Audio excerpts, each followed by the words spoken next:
Washington sent grand good news to Colonel Sellers that night. To Louise he wrote, "It is beautiful to hear him talk when his heart is full of thankfulness for some manifestation of the divine favor. You shall know him, some day, my Louise, and knowing him you will honor him, as I do." Harry wrote, "I pulled it through, Colonel, but it was a tough job, there is no question about that. There was not a friend to the measure in the House Committee when I began, and not a friend in the Senate Committee except old Dill himself, but they were all fixed for a majority report when I hauled off my forces. Everybody here says you can't get a thing like this through Congress without buying committees for straight-out cash on delivery, but I think I've taught them a thing or two if I could only make them believe it. When I tell the old residentaires that this thing went through without buying a vote or making a promise, they say, that's rather too thin. And when I say thin or not thin, it's a fact, anyway, they say, come, now, but do you really believe that? And when I say I don't believe anything about it, I know it, they smile and say, well, you are pretty innocent, or pretty blind, one or the other, there's no getting around that. Why, they really do believe that votes have been bought, they do indeed. But let them keep on thinking so. I have found out that if a man knows how to talk to women, and has a little gift in the way of argument with men, he can afford to play for an appropriation against a money bag and give the money bag odds in the game. We've raked in $200,000 of Uncle Sam's money, say what they will, and there is more where this came from, when we want it, and I rather fancy I am the person that can go in and occupy it, too, if I do say it myself, that shouldn't, perhaps. I'll be with you within a week.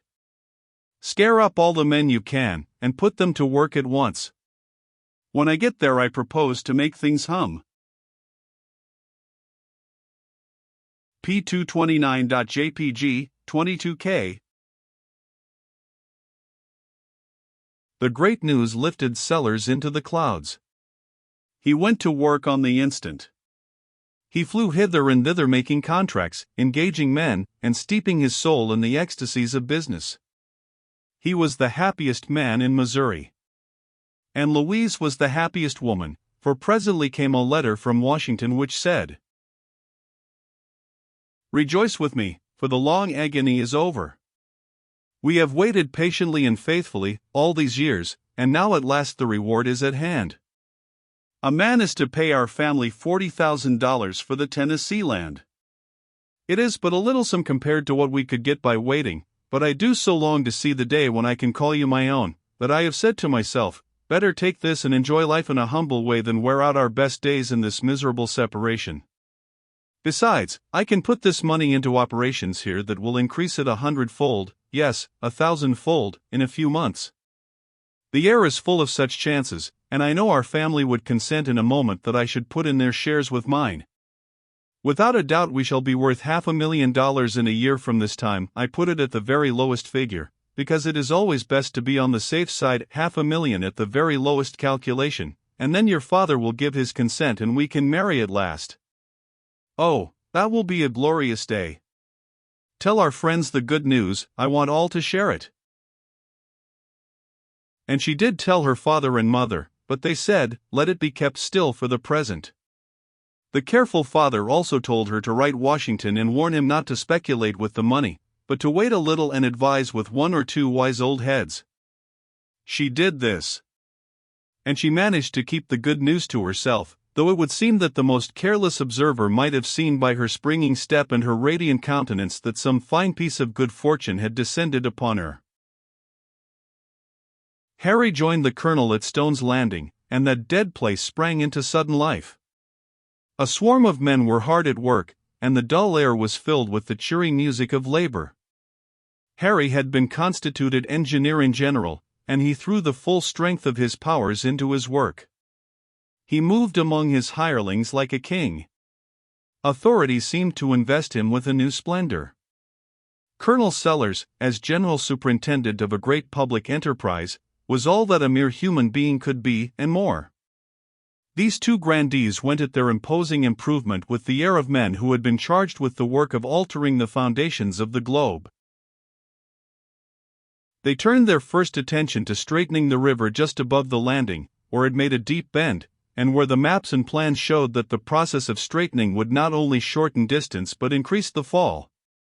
They started a cut-off canal across the peninsula formed by the bend, and such another tearing up of the earth and slopping around in the mud as followed the order to the men, had never been seen in that region before.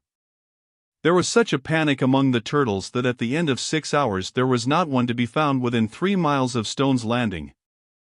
They took the young and the aged, the decrepit and the sick upon their backs and left for Tidewater in disorderly procession, the tadpoles following and the bullfrogs bringing up the rear.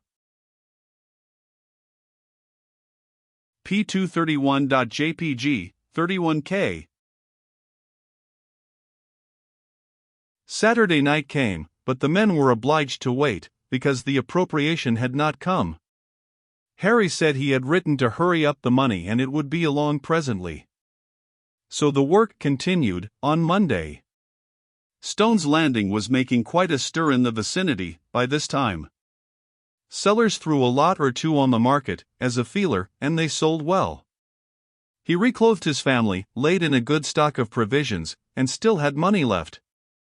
He started a bank account, in a small way, and mentioned the deposit casually to friends, and to strangers, too, to everybody, in fact, but not as a new thing, on the contrary, as a matter of lifelong standing. He could not keep from buying trifles every day that were not wholly necessary. It was such a gaudy thing to get out his bank book and draw a check, instead of using his old customary formula, charge it.